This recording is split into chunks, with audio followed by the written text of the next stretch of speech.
Hey, Mike here. I just wanted to let you know that you can listen to Dark Poutine early and ad-free on Amazon Music, included with Prime.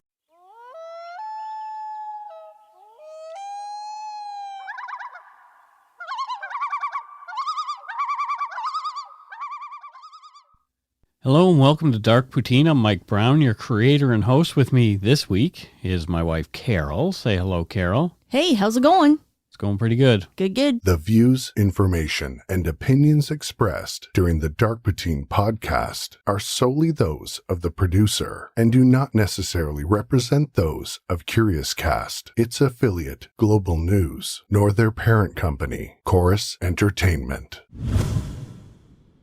Dark Poutine is not for the faint of heart or squeamish. Our content is often intense and some listeners may find it disturbing. We're not experts on the topics we present, nor are we journalists. We're two ordinary Canadian schmoes chatting about crime and the dark side of history. Let's get to it. Put on your toque, grab yourself a double-double and a Nanaimo bar. It's time to scarf down some Dark Poutine. Oh, what a relief it is.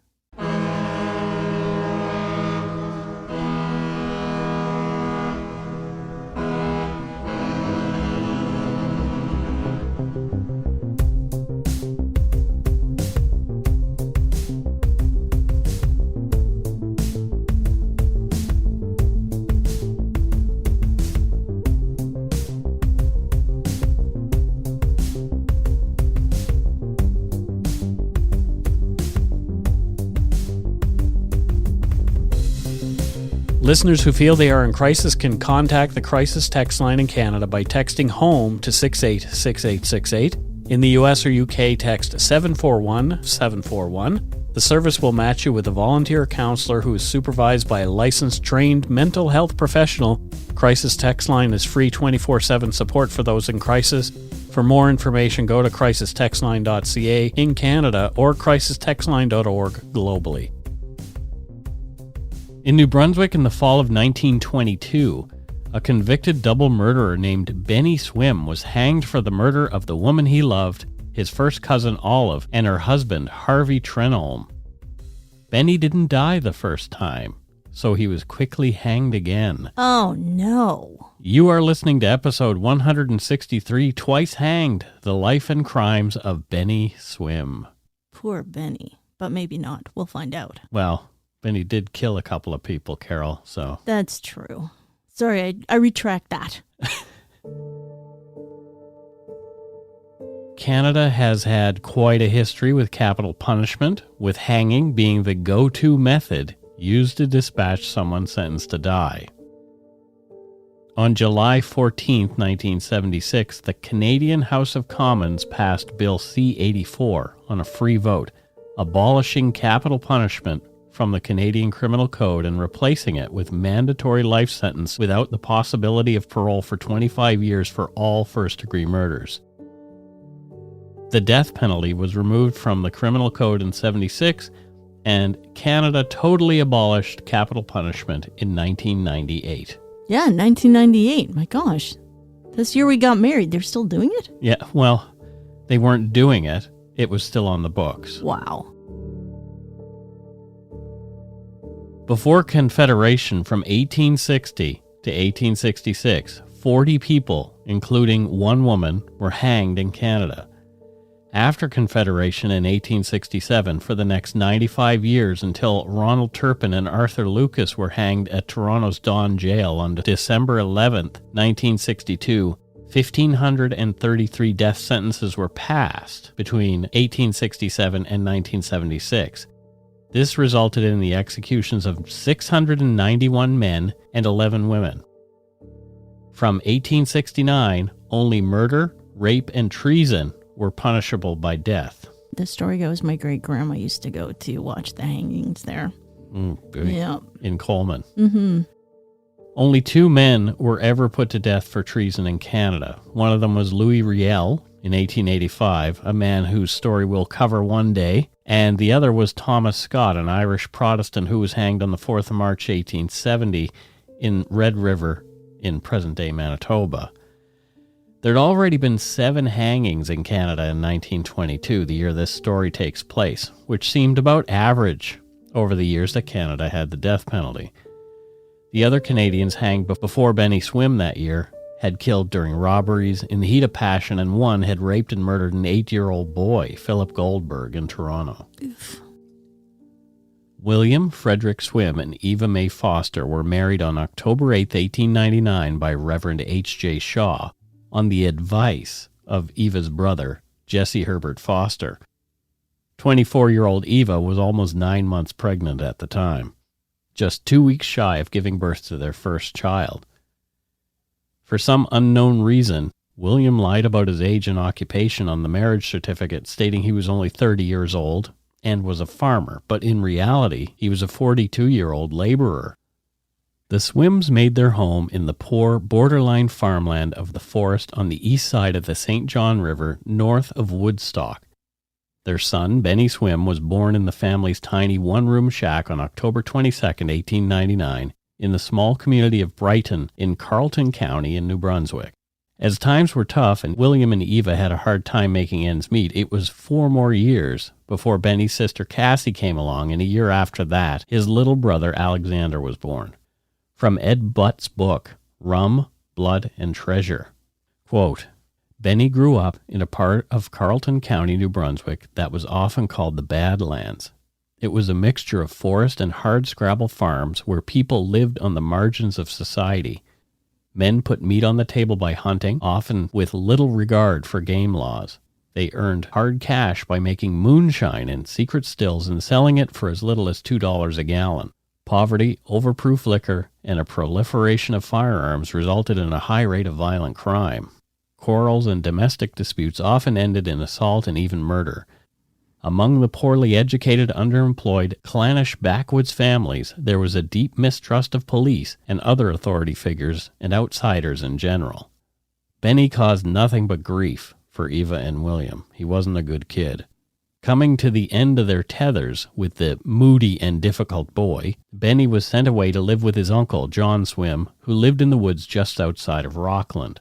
Bennie's Uncle John was a wilderness guide. He had a business leading wealthier sportsmen into the brush that he knew so well so they could hunt large game like white-tailed deer, moose, and black bears. Oh, they were sending people to outdoor school even back then. Yeah, pretty much. Bennie was sensitive and a target for bullying by the larger and hardier boys at school. When he was just 12, Bennie came home steaming, sick of the taunting. From an article published in the Toronto Star on Saturday, February 7, 1981 by Frank Jones, quote, How can I stop those kids at school from plaguing the life out of me? Bennie asked his uncle. Rip their bloody guts out, said John Swim shortly. Oh, okay.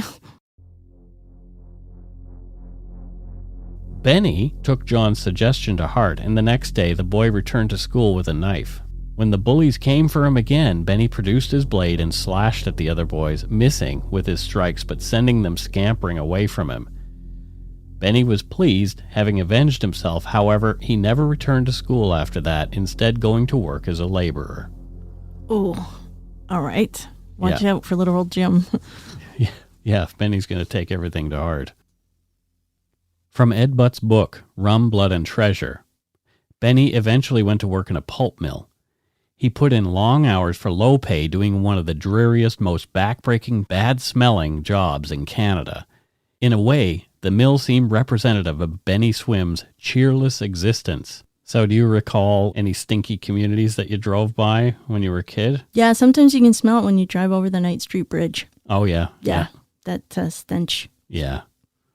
Yeah, everybody says you can smell Prince George before you see it, kind of thing. Poor Prince George. Yeah. There was one single thing that made Bennie's crappy life worth living. That was his first cousin, Olive, John's daughter. Ed Butts described Olive in his book, Rum, Blood, and Treasure. He wrote, quote, Olive Swim was an early bloomer and soon realized that boys and men found her attractive. From age 12, she had a reputation as a flirt. She became the object of many a quarrel between jealous rivals, end quote. Just gross. She's 12. Calm down. Bennie was just one of the men infatuated with Olive, who was 6 years younger than him. By the time she was 17, Olive too had taken notice of her shy and awkward older cousin Bennie. Perhaps it was simply due to the fact that they lived in the same small cabin with Olive's father that the pair became lovers. Olive, though, was not faithful to Bennie, and Bennie did not react well when she gave attention to or received attention from other men. According to an article on this case on altonm.ca, contributed by Anne-Marie Beattie, quote, "One fall, 3 sportsmen arrived to do some hunting and spent a night at Uncle John's cabin. On the first morning, the fragrant aroma of buckwheat pancakes and singular beauty of a young woman at the skillet greeted them. The young woman was dressed in a plain gingham dress beneath which her legs showed white as snow," wrote Frank Jones from the Toronto Star on February 7, 1981. "Her jet black hair hung loose and accented the whiteness of her beautifully molded neck. There was plenty of fire in her dark brown eyes, and her mouth was well-shaped and her somewhat thick lips full and luscious as slightly overripe berries. This was Olive Swim, Uncle John's daughter." What's up, Carol? I know what you're going to say, but anyway, go ahead. I'll say it. Yeah. Like, she shouldn't have dressed like that. She shouldn't have had her lips like that. What is going on? It's like a romance novel. Well, that's essentially what they're trying to paint her as, a pretty girl. I don't think it's attractive. Pretty and in quotes as an innocent type situation. She's trying to entice them. One of the hunters there that fall morning was British-born writer and naval officer William Guy Carr, who'd moved to Canada after the Great War. As well as penning books on military history, Carr wrote volumes on his conspiracy theories like Satan, Prince of this World, which according to Amazon, quote, "It was edited by his elder son and is presented as the author's last manuscript exposing the Luciferian conspiracy, Satanist, secret societies, and the Synagogue of Satan as driving forces behind the world revolutionary movement." End quote. What just happened? Exactly. Just as an aside, I was not expecting to find such an interesting and bizarre character as William Guy Carr in my research for this episode. And it was a pleasant surprise. I may just dedicate some more time to research him and his wild theories, and I'll link to his books in the show notes. But anyway. Wow. He was there. Okay. During this time. In his memoirs, written years later, Carr recalled an incident involving Olive, Bennie, and another of the hunters in his trio, a man named Roy.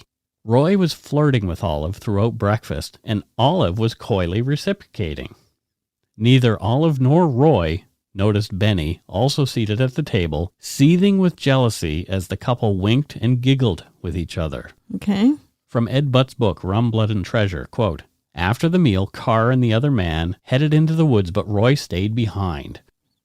He said he would go into the forest at a different spot and drive deer toward them." End quote. Okay. Why are you making a face?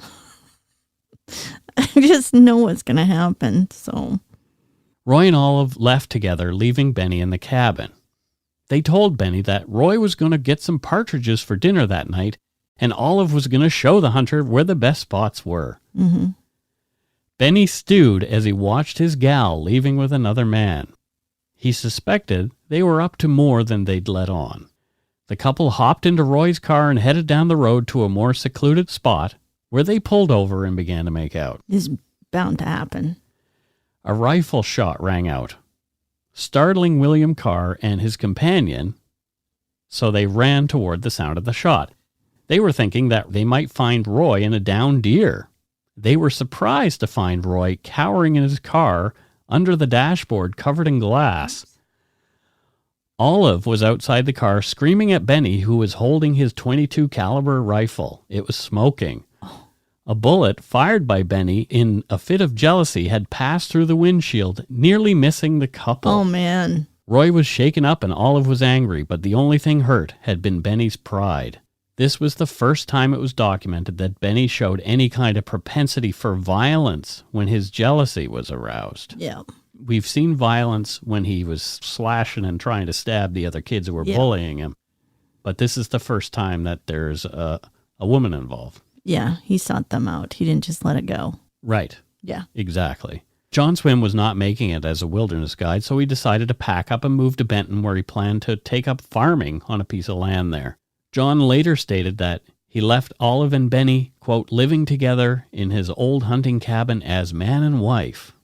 The young couple struggled financially, and they fought a lot. Yep. Bennie and Olive soon moved in with Bennie's parents. Bennie scraped some money together and bought Olive a ring. He asked her to marry him in February of 1922. But Olive was tired of being poor, of living with Bennie's parents, and of Bennie's smothering attention. She couldn't think of any other way to escape him and saw the proposal as her opportunity to end things, turning Bennie down flat and telling him she was leaving. It was over. Olive said she did not want to see Bennie for a while. Wow. 1922, that's a big risk for her. She's like not got a lot of options there. I mean, he's no great shakes, but still. Yeah. Well, she moved back in with her father, John, leaving Bennie behind, feeling dejected at his parents' place. Bennie left things alone for a couple of weeks, but he couldn't get Olive off his mind. He decided to head to Benton to try and convince Olive to come back to him. When Bennie arrived at his uncle's place on March 13th, Olive refused to come to the door. John met Bennie, telling the heartbroken young man that Olive was now in a relationship with another, more suitable man, 38-year-old Harvey Trenholm, and they were going to be married in just 2 days. Okay. So this is only 2 weeks after. Things were different then. Yeah. It's not clear when the two had met, but sometime in the weeks since Olive and Bennie had split, she and Harvey had gotten together and planned to marry. It was not unusual for things to move quickly in those days, as Carol mentioned, but this was really fast. Perhaps it was just another way for Olive to ensure her freedom from her jealous first cousin. Yeah, let's get this wrapped up. From the Toronto Star on February 7, 1981, quote, Harvey was all the man that Bennie wasn't. Hardworking, reliable, physically attractive, and with the glamour of the scent of war still clinging to him. Olive, 17, and never more stunning, gave herself to him, end quote. Harvey Trenholm was born on the 15th of March, 1883 in Cape Tormentine in Westmoreland County, New Brunswick. Harvey was a fisherman before he enlisted as a private in the Canadian Expeditionary Force and was shipped off to Europe during World War I. Harvey had more than 20 years on his betrothed and far more experience in relationships, having been married twice before Olive Swim. In 1907, he'd married Bessie Gertrude Hayward, who gave birth to his daughter Gladys before they had divorced. He'd then married Dorina Rose Burgess on August 30th, 1916, but they too had divorced. Wow, divorced twice. Yeah. Well, I guess if he wanted it, I think back then it was the man's decision, really. Yeah. It's interesting because Olive was born in 1904, and so Harvey's own daughter was only 3 years younger than his fiancée. Yep. On Harvey's 39th birthday, he and Olive Swim were married in Meductic in York County, New Brunswick, by Reverend H.D. Worden. The couple could not afford a honeymoon. According to the Toronto Star, the couple, quote, went to live and work on a farm owned by a man named Sharp in Benton Ridge. The understanding was that Trenholm would buy the farm in a few weeks. So things were looking up for them. Not so great right now, but looking up. But if he's going to buy the farm in a couple weeks, yeah, it's okay. Bennie Swim, in the meantime, had returned home to his parents' place where he stewed and began to consider his next move. He was fuming and became consumed with dark thoughts about Olive and Harvey. Yeah, I can only imagine. And we'll take a break right here.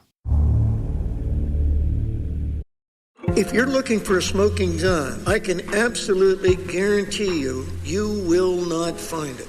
In October 2001, a series of letters filled with a deadly powder called anthrax were dropped into the U.S. mail system. What started as an unprecedented case turned into an unsettling mystery. Who sent these deadly letters, and why? From Campside Media and Sony Music Entertainment, I'm Josh Dean, and this is Cover Up Season 4, The Anthrax Threat, available now.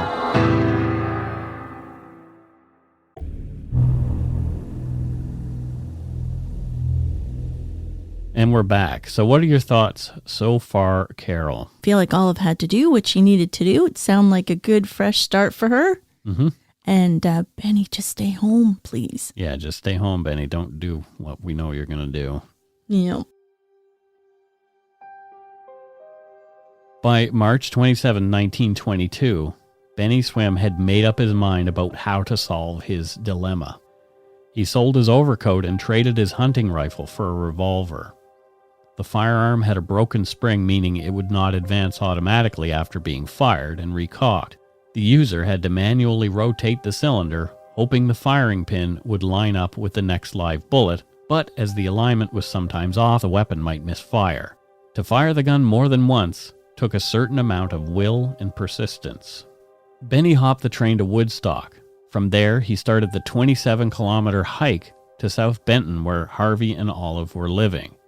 From the Toronto Star on February 7, 1981, quote, "At one point, Alfred Ball, driving along with his team, gave him a lift. Quote, 'A young fella took my wife and I'm gonna look into it,' Bennie told Ball. Farther along, Bennie called on Mrs. Jessie Kirk to ask the way to the Sharp farm and couldn't help telling her the reason for his journey.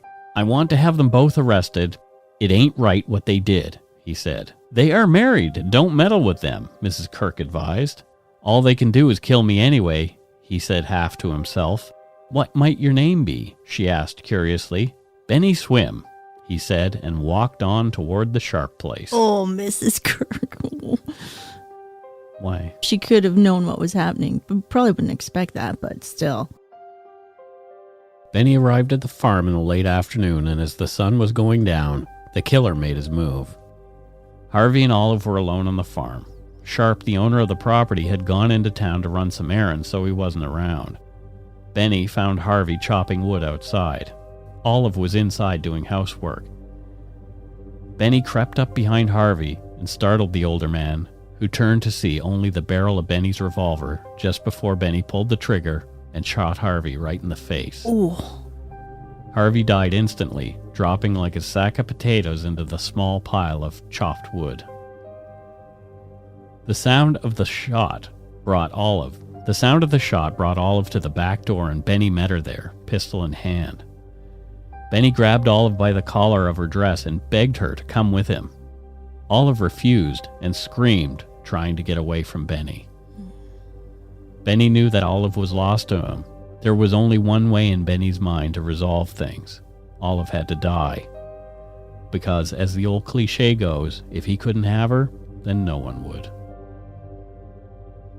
Olive's dress ripped as Bennie pulled her closer, pressing the barrel of his revolver between the girl's breasts before firing once. Olive was knocked backward by the gunshot. Still alive, somehow, she managed to tear away from Bennie's grip and fled back inside. Bennie stalked after Olive, who was running through the house to get away. The killer caught up with the girl in the living room and shot her once through the back and into her heart. The 17-year-old newlywed died right there on the floor. Bennie later claimed that he could not look at Olive after he'd shot her. He said that he was sobbing as he grabbed a pencil and wrote a note on a notepad at the kitchen table. The note read, quote, "Goodbye, Olive Swim, and sleep," end quote. Wow. Bennie walked outside past Harvey Trenholm's corpse and into the sheep pen behind the farmhouse. Bennie had decided now that he had killed Olive and Harvey, he had nothing left to live for. He put the barrel of his revolver to his temple, took a few deep breaths to muster up his courage, and pulled the trigger. The gun went off. The shot had knocked him over. He was bleeding like a stuck pig, but he was still alive. The small caliber bullet had not gone through Bennie's hard skull, instead ricocheting under his skin, moving around the shape of his head and coming to rest as a hard lump that Bennie could feel with his fingers just above his right eye. Oh, no. Realizing that he'd failed to kill himself, Bennie checked his ammunition in his pistol and found there was a single round remaining. Bennie raised the pistol again, put it to his head one more time. He tried to convince himself to pull the trigger a second time, but he just couldn't manage. Frustrated and cursing himself as a coward, Bennie threw the revolver aside and ran off. Sharp discovered the bodies when he arrived back at the farm later that evening, raising the alarm. The next morning, Sheriff Albion Foster easily tracked Bennie by way of the trail of blood, the killer's bleeding head wound left in the snow, in the fields and through the woods as he stumbled away from the crime scene. The trail of blood led to the home of a farmer named J. Doherty, 11 kilometers from where Olive and Harvey had been found dead. That's amazing. Bennie had come pounding on the door in the middle of the night. Blood was streaming down his face, a cloth wrapped around his still bleeding scalp wound, and he was begging for shelter. The good-hearted farmer had taken the sobbing young man in. Yeah, he didn't know what happened. Bennie was found in an upstairs bedroom and surrendered without incident. As Sheriff Foster was clapping the handcuffs on Bennie to lead him away, the young man said, quote, "Sheriff, this is awful. I suppose I will hang for it." The sheriff did not argue. In fact, he thought Bennie Swim was probably right on the money with that prediction. And he still had that bullet in his head. And there's a photo of him that I'm going to use in our show cover that shows Bennie afterward. It's black and white and old, but... Yeah. Bennie was taken to the jail at Woodstock and charged with 2 counts of premeditated murder and held for trial. An article in the Carleton Sentinel in March of 1922 claimed that Bennie Swim had said, quote, "I am willing to die for this girl. It was over 10 minutes after my arrival at the house." So he owned up to everything. Justice truly was swift in those days, and in April, over 3 days, Bennie was tried for the murders of Olive and Henry Trenholm. After only an hour of deliberation, the jury came back with their findings. Bennie Swim was found guilty of willful murder ×2. Bennie was sentenced to hang by the neck until dead. According to the transcript of The King vs. Bennie Swim found in the Library and Archives Canada, the Chief Justice, McEwen, told Bennie Swim that he should use the time he had before his execution to, quote, "call in the services of the clergyman of your faith and throw yourself unreservedly in his hands, in order that you may, to some degree, prepare for the ordeal which awaits you and for the passage to that higher tribunal before which all of us must ultimately stand." End quote. Get ready. Yeah. Bennie did not have to wait long before the sentence would be carried out. His execution date was set for July 15th, 1922. But before that could happen, at the behest of his lawyer, Bennie was sent for a mental evaluation at the provincial hospital. The young killer was declared insane by a doctor there on July 6th. Bennie was given a reprieve contingent on another evaluation before September 15th, Bennie's next planned execution date. Oh, wow. From Ed Butt's book, Rum, Blood, and Treasure, quote, "Bennie seemed resigned to his fate. He gave the jail guards no trouble. Then on July 24th, 2 fellow inmates, young men serving short sentences for petty crimes, told Sheriff Foster that Bennie was planning to escape that very night. They said Bennie had told them he had managed to remove an iron plate from part of his cell. He was going to use it to knock out the lone night guard, take his keys, and break out.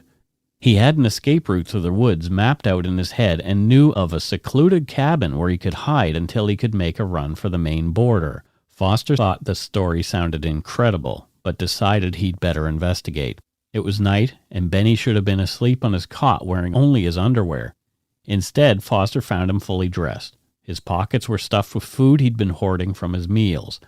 A search of his cell turned up the iron plate. Foster rewarded the informants by recommending that their sentences be reduced. This time, Bennie owed his hard luck to his inability to keep his mouth shut. Wow. End quote. Very resourceful. Yeah. Oh, he's supposed to be insane at the time, too. No, I don't think that's insane at that. Yeah. At another hearing, it was determined that Bennie's execution would go ahead. Surprise, surprise. But in a stroke of luck, Bennie got another reprieve when Sheriff Foster came forward, telling the court that the hangman had broken his leg and could not perform his duties. Although the gallows were ready and awaited Bennie outside the Woodstock jail, there was no one to perform the task. Bennie's execution was pushed to October 6 when a pair of executioners, M.A. Doyle and F.G. Gill, were able to come down east from Montreal. Bennie had taken Chief Justice McEwen's advice and had been talking to a spiritual advisor, Reverend H.V. Bragdon. He baptized Bennie on September 12, 1922, in the corridor outside his cell, according to Ed Butt's book. Both hangmen, Doyle and Gill, arrived in Woodstock several days before the day set for Bennie Swim's execution. Gill stayed at the jail, and Doyle stayed at a hotel in Woodstock. On the evening before the execution, Doyle went to the jail, and both hangmen stayed there until after the execution the next morning. According to Ed Butts, Bennie's last days included a nasty bout of tonsillitis. On the morning of October 6, 1922, Bennie had his meager last meal in his cell, a few sips of tea and a grapefruit. Sad. Many of the details of the execution come from a later inquiry into the botched hanging held by Commission Royale d'Enquête de Nouveau-Brunswick. Mais oui. At about 5 o'clock in the morning on October 6, Sheriff Foster notified the persons who were assembled at the jail that the time had arrived for carrying out the execution. The hangman Doyle went to Swim's cell and placed the handcuffs on Bennie, who was praying continuously. Swim then walked to the scaffold with Doyle and Gill on either side of him. He was wobbly and weak-kneed, as many would be. Deputy Sheriff Moores brought up the rear of the procession. Doyle, Gill, and Deputy Sheriff Moores went up to the scaffold with Bennie. Doyle placed the customary black cap on Bennie and arranged the noose about his neck.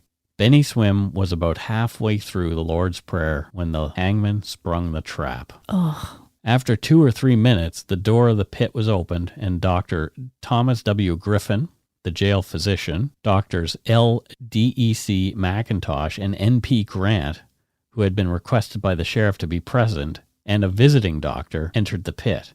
So lots of doctors there. Yeah. Doyle, Gill, Deputy Sheriff Moores, and some others also went into the pit. Swim's body was hanging suspended by the rope, with the feet about a foot from the ground. Swim was unconscious. The doctors proceeded to examine the body. After they had made an examination, Gill cut the rope by which the body was suspended. Deputy Sheriff Moores supported the body in his arms as the rope was cut. This would be about 2 or 3 minutes after the doctors had entered the pit and between 5 and 8 minutes after the trap had been sprung. The body was then carried out to the corridor of the jail and placed on a cot. It was there that Bennie was examined again by the doctors. It was found that his neck had not been broken by the fall and that he was still breathing. Oh, my God. Dr. McIntosh and Dr. Grant remained with Dr. Griffin for between 20 and 30 minutes after the body had been placed on this cot. During this time, the body was examined by the doctors from time to time, and their opinion is that the pulse was beating stronger and the breathing improving. It appeared that Bennie did not want to go. Dr. Griffin remained there and continued to examine the body from time to time and came to the conclusion that Bennie would probably live and that there was a chance of recovery. The doctor notified the sheriff of his decision, and Bennie's body was carried to the scaffold again by Deputy Sheriff Moores and the hangman Gill. The noose was placed about his neck again by Gill, and the trap sprung. Okay. The neck was badly broken by the second fall. After about 19 minutes, the lifeless body was cut down and delivered to the relatives for burial. Between 3/4 of an hour and 1 hour had elapsed between the first and second hanging. Thankfully, Bennie Swim never regained consciousness from the time the trap was first sprung until his death. Okay, that answered that question. Word of the double hanging made its way around Canada and the eastern United States. An article in the Carbondale Leader on Saturday, October 7, 1922, read in part, "Hangs twice for murders. Bennie Swim alive after the first drop. Goes again to gallows. Woodstock, New Brunswick, October 7. Twice reprieved from hanging, the second time because no hangman could be found. Bennie Swim, convicted of killing 2 persons, was twice hanged when a second hangman was called after the first attempt had been bungled." End quote. Time to go to the speakeasies. Word spread locally about how awful Bennie's last few moments had been, and many people showed up for his funeral. I'm just surprised by that. I guess because of what happened, people showed up too. They felt bad for him, but Yeah. he was also a double murderer. Yeah, I know. It's hard to say why they really came, but... Well, an article in the Woodstock local newspaper kind of expresses that. The article read, quote, "It was very largely attended. There were 150 teams in the procession." Teams means horse teams. Oh, okay. The large number of people attending testified to the disgust of the community against hanging, a relic of the Dark Ages. Yeah. So, it was people who were against the death penalty altogether. Only days after the hanging, an inquiry was held into allegations made against Doyle, the first hangman. One of the doctors present, Dr. Grant, claimed he was certain that Doyle was drunk at the time of Bennie's execution. Oh, man. Other witnesses said that Doyle was coarse in his treatment of Bennie before, during, and after the execution. That's gross. From the inquiry, the evidence of the doctors can leave no doubt in one's mind that life was nearly extinct at the time the rope was cut and that Swim would have died from strangulation within a few minutes if allowed to remain hanging. The question at once arises, under whose authority did Gill cut the rope? Dr. McIntosh states that while he was talking to Dr. Grant, he heard someone say, "Cut him down." The voice sounded like Doyle's. He turned around and Gill was cutting the rope. Others state that he heard Doyle make other statements such as, "He's dead as a doornail," about this time. Dr. Griffin states that he gave no order to cut the body down, and none of the persons present heard such an order given by Dr. Griffin or any other person except Doyle. It appears that Doyle was very officious at this time, and it was necessary for the sheriff to request him to go to the jail. So he was being a control freak about this, Doyle. The writer of the report came to the conclusion that it was on Doyle's order that the rope was cut. One can readily understand how some incident or some remark overheard by him may have led him to the conclusion that the doctors agreed that Swim was dead. However, he should have obtained the definite instructions from Dr. Griffin, the physician in charge, before giving such an order. Mm-hmm. It was at the time determined that Doyle, intoxicated or not, had carried out his duties correctly, other than that one oversight. Yeah. But it did spark another, larger investigation into how humane capital punishment was in Canada at the time. So there you go. That's it for this week's case. Twice hanged, the life and crimes of Bennie Swim. I just want to know what happened to that bullet that was in his head. I don't know if they would leave it there. I don't think they would. I think it probably would have been to remove it. Taken out because it'd be cruel to, and he would die of lead poisoning before being executed. So it was probably removed by a doctor. That was a rough one for Bennie. That was. Yeah. But Bennie, yeah. Bennie being a sympathetic character, the whole thing was how he had to go out. Yeah. Being hanged twice. Yeah, I do. I know what he did was wrong, and I felt bad for Olive and the guy that just kind of turned around. Harvey, But then still, Bennie was, nobody deserves that. No. And that's just one of those stories as to points to why capital punishment isn't necessarily a good thing. Yeah. Yeah. And I'm thinking if people went to go watch people get hanged, they saw that happen to him. Hangings weren't as public at that time. You could be an official or somebody like that in 1922, but they weren't, in New Brunswick at least, it wasn't something that everybody could attend. So it wasn't a big crowd just out there watching. There were certain people who were supposed to be there. Got it. Yeah. To document it. Exactly. So there you go. What do you think of that one, Carol? I don't know why. Now, when I was a kid learning history, didn't really think about these things and these details. Now, when you break it down, it's just like, I feel sad for everybody. Yeah. It's not a fun thing. No, it's not entertainment like The Good, the Bad, and the Ugly and all that stuff. No, these are all human beings. Yeah. Everybody involved was a human being, including Bennie. Yeah. Olive and Harvey were human beings. Poor Roy, who, almost gets shot. Yep. All of these people were affected by Bennie in some way. I really find these stories fascinating. Yeah. I know we have to study the history so we don't repeat it. But, yeah, well, we're going to repeat it anyway. So.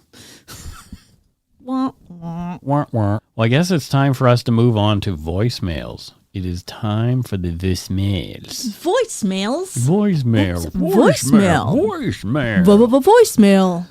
Let's see if anybody gave us a call this week. All right, here's our first one. It looks like it is coming from Manitoba. Oh, Manitobes. Hey guys, I was just listening to your most recent episode while I get ready for my university interview. I live in Winnipeg and I applied to the U of M for the School of Music, so I'm super excited for that. Also really nervous, and that's why I'm listening to you guys, to just calm the nerves. So I hope you guys have a great week. Thanks for everything you do. Wish me luck, and I hope you go shit in your hat tonight. Thank you. Just tonight? Well, sure, why not? Okay, so first of all, what is your name? Second of all, what instrument do you play? Do you play an instrument? Or is she a singer? singer? Are you a conductor? Are you a singer? What do you do? I want to know more. Yeah, we want to know more about what you do. Okay, I thought we're not supposed to wish you luck. We're supposed to ask you to break a leg. Right. Okay, so break a leg. Yeah, anything entertainment related, say break a leg. Oh, I hope it went well. I hope both legs are broken. Well, not really. No. Well, what if she plays fiddle? She can still fiddle. Break a finger. She can't be a hangman, but she's not going to university for hangman school. Yeah. Oh, well. Okay, I hope it went well. Can you call us back and tell us what the results were? I need to know. Carol's very curious. I am. Yeah. I always like someone who does the music. Oh. Such devotion. All right. Let's listen to this one. All right, I'm ready. Hey, what's up, Mike? Listening to your podcast. Been listening to you guys for a good year now. Hope all is well with the coronavirus. I know we're still going through it. Almost there. I just want to say thank you for making my drive very, very, very, very, very easy. I drive about 8 hours a day, and I listen to a few of you every single day. So thanks for what you do. Go shit in your hat. Why, thank you so much. It's always good to be told to go shit in my hat. It's always good to be told to go shit in the hat because our hats need definite shit. Our hats are full. Our hats are full of shit. Yeah. Yeah. Our hats are definitely full of shit. I finished knitting a hat. Did you fill it full of shit after you Not finished yet. knitting? It's just I knit hearts all around it, so there I'll you wear go. it a few times before I start using it for poop. shitting in. For shitting in. Yeah. And that's it for voicemails this week. And you can, if you want to, you can leave us one at 1-877-327-5786 or 1-877-DARK-PTN. And if your call stands out, you might hear it on the show. Yay! Call us. Call us. Give us a call. Sounds crazy. We'll Call do a me. coffee. We'll have a cup of coffee and a waffle. A waffle Well, and a coffee. It just reminds me of my friend Andrew, who went to the University of Prince Edward Island. Fancy. But they used to, I don't know why, but he always laughed about the janitor there.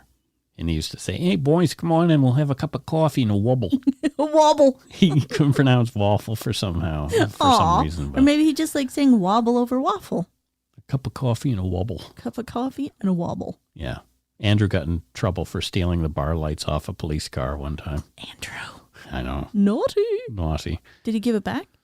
Obviously had to give it back if he They got in found trouble him. for it. Yeah. No, he put it on his own car. No, I don't think that's how it went. No, they built Yeah. a car like this. Yeah. All right. Let's move on to Patreon for some Patreon. shouts out. Yeah. For some shouts out. It's time for those Patreon shouts out. Shouts outs. The shouts outs. Okay.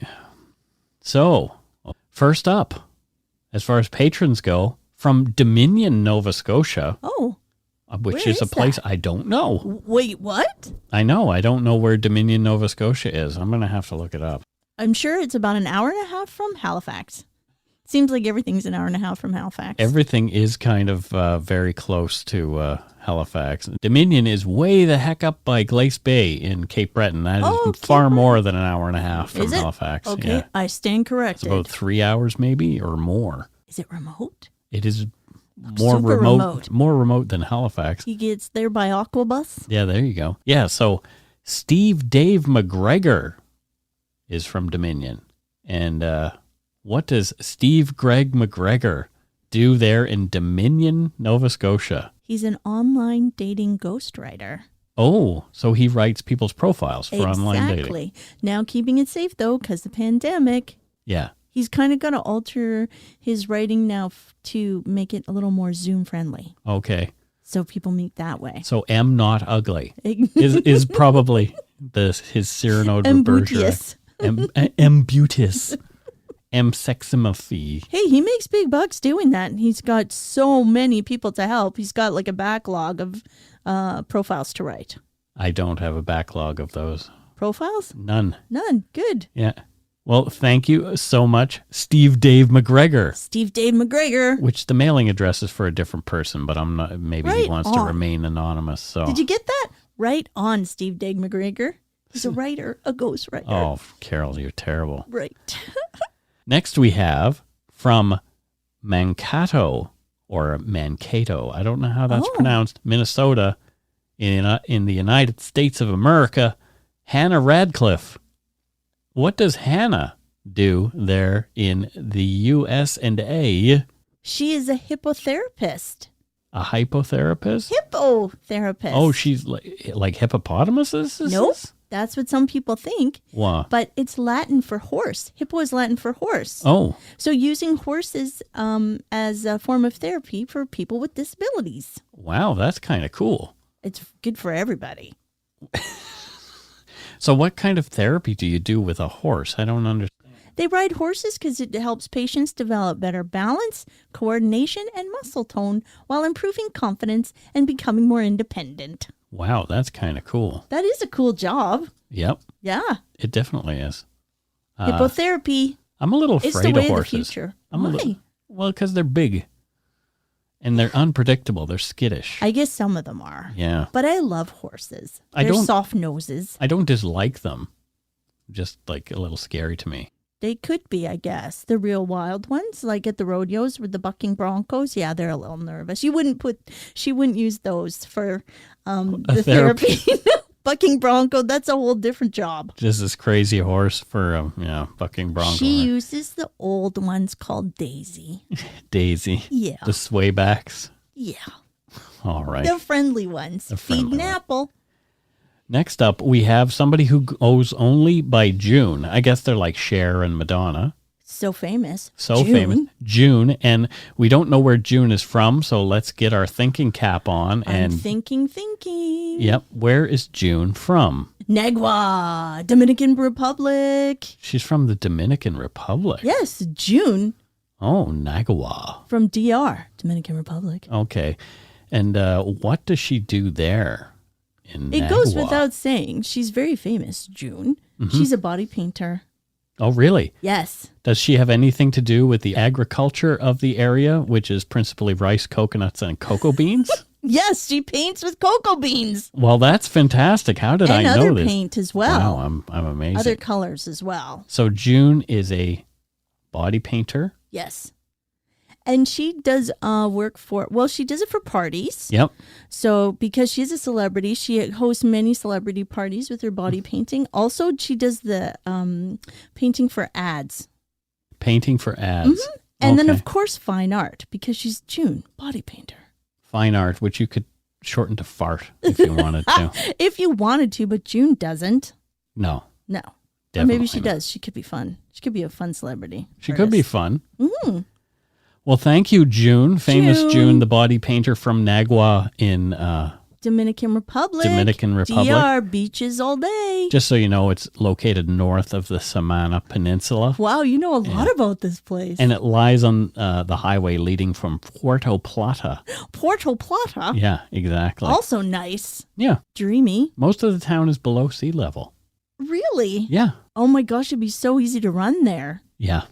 Yep, exactly. Below sea level.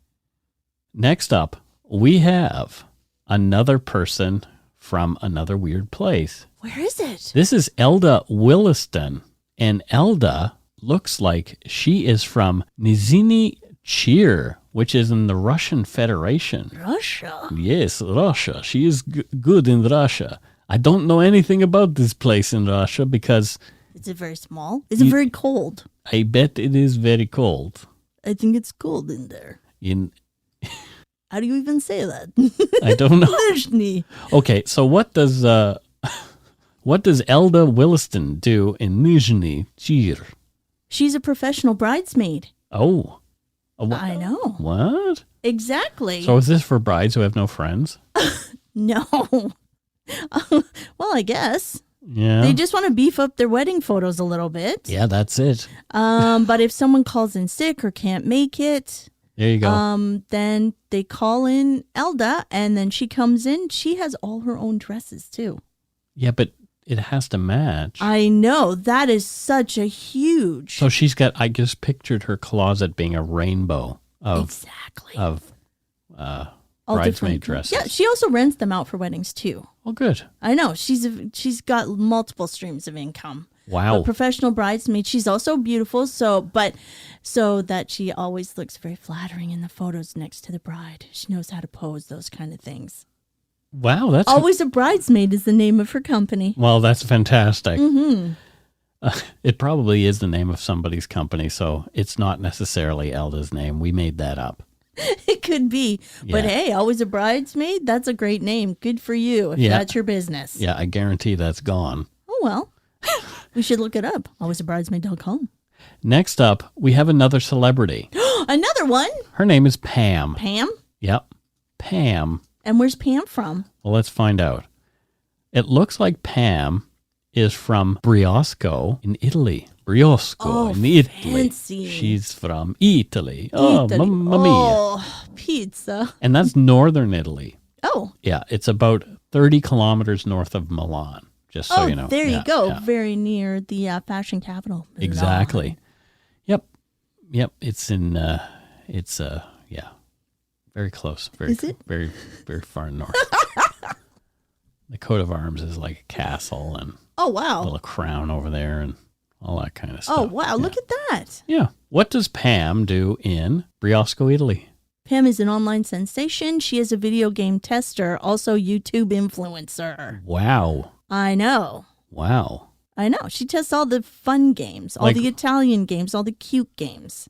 There's cute Italian games I didn't know. I'm pretty sure there are. What, do you make pizza in them? And Yes. Look at me. I'm culturally You're just devoid of any. They only make pizza in Italy? Pasta. Well, pasta, yeah. And cheese shredding games. Parmigiana. Parmesan, mozzarella. Mm-hmm. Mozzarella. Oh, yes. Exactly. A It's like gabagool. the Sopranos. I know. Everything we know about Italy, we learned from The Sopranos. Oh, no. But Pam, and she also does, she tests games for soccer. Yeah. What's that soccer game? You know. FIFA. Yes, that's it. World Cup Soccer video game tester. There you go. There you go. Viva la football. Viva la football.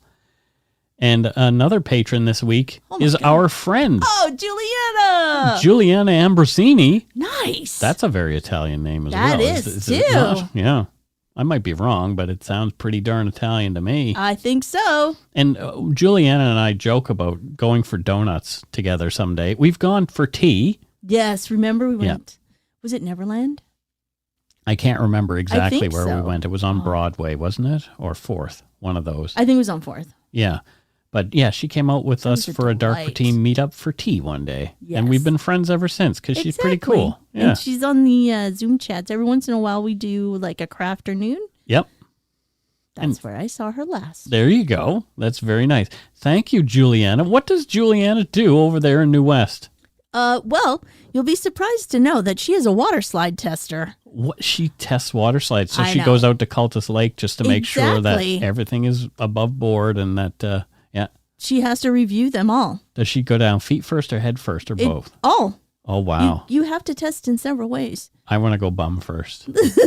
Backwards? Whoa. Yeah, exactly. Oh, no. Upside down? Whoa. I remember going down the slides there at Cultus Lake one time and coming off the slide as I was going over. That one was The hill? really steep. Yeah, and you actually leave the slide Your at bum one point. leaves the slide. Yeah, it is It's like, frightening. holy shit, I am actually free falling. It was not a pleasant feeling. No. I'm going to die. I didn't die. Yay. Yeah. So that's what she does. So that's what Yeah. Juliana does. I kind of was curious about that because she's, always talking about food and stuff. And I thought maybe She's it very had athletic. something food related. She's super athletic. Yeah. I thought she was just a foodie and was going to be an influencer or something like that. Or, Nope. Mm-mm. No?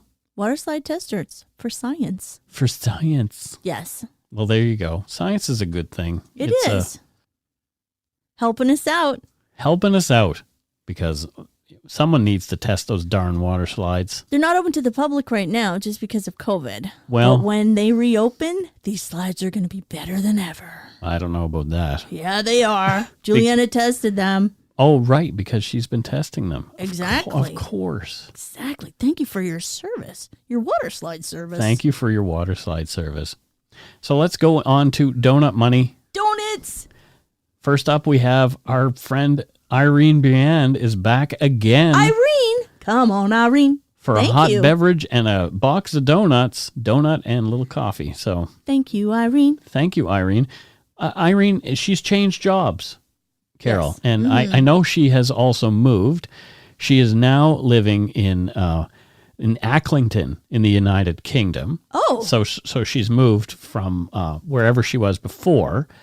And it sounds like she has also changed jobs. So what is she doing now, Carol? She is an ocularist. What is an ocularist? Does it has something to do with eyes? It does. Yep. She's the one that makes those artificial eyes. So glass eyes? Yes. Oh, that's kind of cool. All different colors, all different sizes. And Spoke. And we also learned last night that Sandy Duncan does not have a glass eye. I know. I'm 50 years old and thought this whole time she had a glass eye. No. It's an urban legend. It is. She actually had a brain tumor that made her blind in one eye. There you go. So they left the eye in place, which is she's why. blind. Yeah. So Yeah. she's blind in her left eye. Her eye is fine. Yep. She just can't see out of it. Yep. It's real eye. It's a real eye. Mm-hmm. So there you go. You learn something new every day and every time you watch The Muppet Show. Exactly. Well, which is now on Disney Plus. But thank you, Irene Brand. You are always awesome. It's Thank you. such a nice feeling to see a little I love. know. A frequent flyer. Thank you. Next up, we have Janet Beldman. And Janet is from, let me see. Oh boy, she is from Salton City in the Salton United City? States. Is that in California? Salton City. It is. It's in Imperial County. It's close to the Salton Sea. Lucky duck. Right? Oh, man. Yep. It sounds like a fun place to live. So what on earth does Janet Beldman do in Salton City? She's a robotics engineer. Wow. She builds robots. What are the robots used for? Anything you need. They could be the robots that go and dismantle bombs. They could be the robots that are going out to Mars. Yep. There's so many uses for robots. The ones that they really need to invent that automatically clean your bathroom. When are you going to have that bathroom cleaning robots? Jenny, can you get cracking on that? Why do you want a bathroom cleaning I really robot? want the tub to be scrubbed by a robot. I feel like my arms aren't strong enough. Your arms aren't strong enough? I just can't get the tub clean enough. Oh. I still try though. Yes, you do. I'd give it a scrub. I could use probably bleach. do it too. Yeah, you could. Anyways, I'm on a bathroom cleaning kick at the moment. I'm grateful for that. So it would be nice. I have heard of things of a self-cleaning bathroom. That technically would be the whole bathroom would be a robot. Wow. Wouldn't that be amazing? It would be amazing. And it would be sanitized. So good.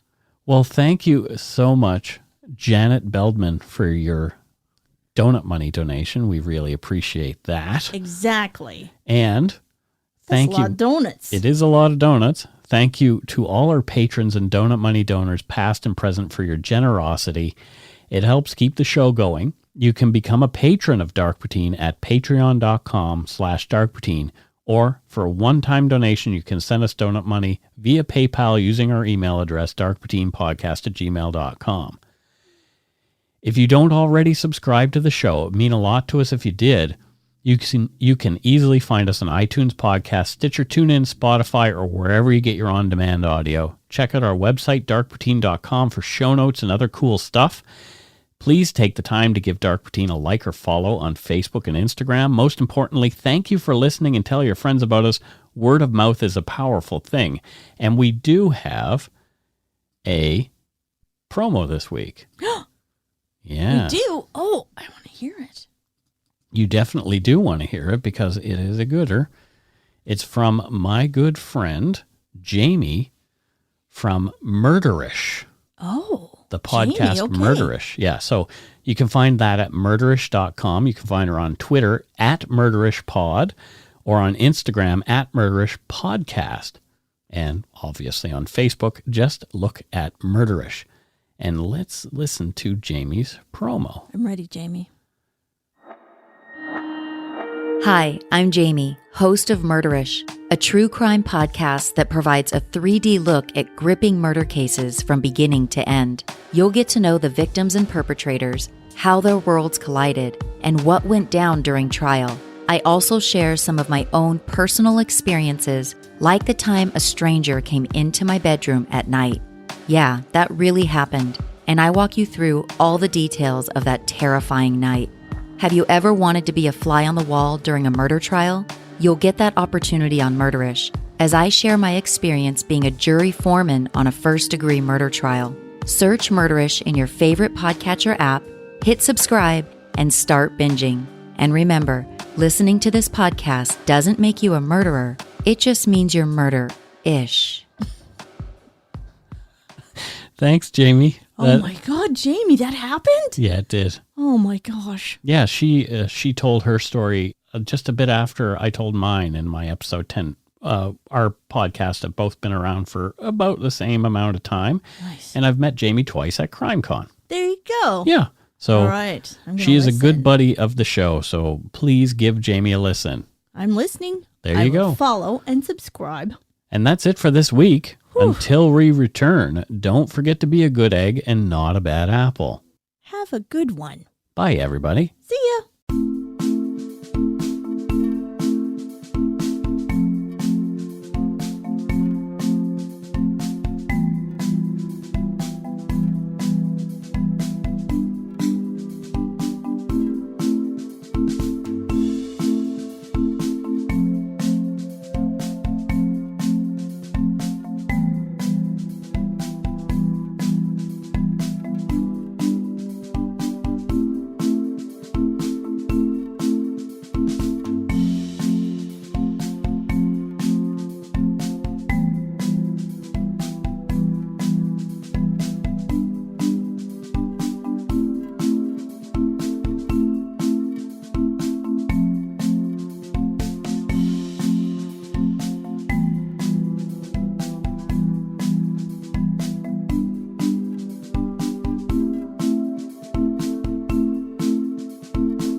Hi, it's Shauna, and I might be a bad parent because my kids think French fries are vegetables. Hey, it's Ryan, and I might be a bad parent because I went out for wings when my wife was in the hospital after giving birth. Johnny here. I might be a bad parent because in my house, the tooth fairy gives pocket change. But we're not alone. Len emailed us and said his 6-year-old daughter's Tarzan moment going from love seat to lazy boy by curtains made him more proud than any dance recital. And Andy left his 2-year-old at the rink. All right, guys, I'm sure we're not alone. Like Andy's kid.